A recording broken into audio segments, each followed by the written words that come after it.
তিন ভাইয়ের এক বোন, এক বোনকে এক দুর্বৃত্তরা ক্ষমতাশালী তাকে হত্যা করছে। এই কারণ দেখেন ভাই কি বলতেছে। সরকারের কাছে আমার একটাই দাবি, আমি এইটার উপযুক্ত শাস্তি চাই। আর সে যদি কিছু না করতে পারে, আমরা তিন ভাই আছি, এক ভাই মরে গেলে কিছুই হয় না। আমার বিচার আমি নিজেই করে নেব। আমরা আগে যে বাসায় থাকতাম, ওই বাসায় আজগর নামের একটা ছেলে আছে। ওই ছেলে ফোন দিয়ে বলতেছে যে তোর বোন নাকি মারা গেছে, কিন্তু উনিও অনেক বড় মাপের লোক। আর উলগায় এই ঘটনা যেভাবে ঘটছে, ওনার সাথে আরো বড় বড় মাথা আছে। এখন আমরা যদি ওখান থেকে যদি কোনো ফলাফল না পাই, আপনাদের কাছে আবেদন করলাম এটার উপযুক্ত শাস্তি আমাদেরকে পাইয়ে দিবেন। কারণ ওরা যে মাপের লোক, আমি না পারবো ওদের ওদের কাছে টাকা দেওয়া কুলায় উঠতে, না পারবো আমি ওদের সাথে শক্তি দেওয়া কুলে উঠতে। কোনো ভাইয়ের বোনকে যদি এভাবে হত্যা করে সন্ত্রাসীরা, সে যত বড় তো হোক, আশা করি কোনো ভাই তাকে ছাড় দিবে না।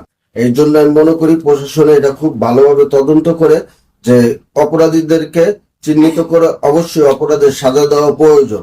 আর না হলে একজন সাধারণ মানুষ, নিরপরাধ মানুষ অপরাধ হাতে নিতে বাধ্য হবে। এটাই বোঝানো হয়েছে। এর জন্য আপনাদের দায়িত্ব আপনারা পালন করেন সঠিকভাবে, যেন বেনা অপরাধী মানুষ অপরাধী না হয়।